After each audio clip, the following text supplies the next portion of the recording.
ye kwa NDC amanyoko ni mu enne na owura kwadwobo nso kọ Asante mantemu a wo ye NDC amanyoko ne ba mapagana nyina so wasom na ye kase wakofale ni nominations a se na nia preso pese otu franka edema party no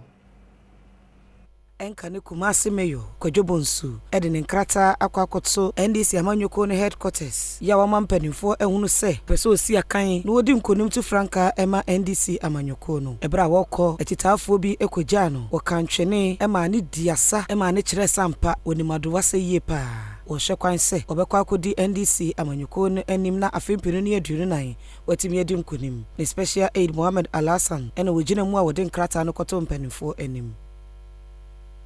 Yentu aso na owura bi ono eye ganni ne nso hwemu a America ene watena ne nkwana nyina wodi ne dwa ewo ho kyerese kwan bi obefa so na Asante Akyem North abato empesua so akonya na obegide free NPP amanyoko ni nsem no wobegie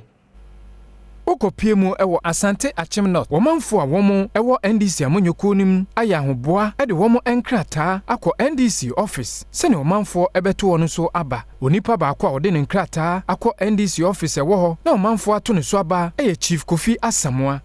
Asamoah eye businessman watena America ema ne ho ebon abrochire wabepie mu ewo manmu ha ede ato womanfo a womo Asante Akyem North enim se womo ento aba no ema no nkomra hyebedwem obeboa ama mpuntudwuma abampatemu say no kire mu kire Adom ni number 1 say be tra NDC there no which NDC there meaning very well say Namia Adoma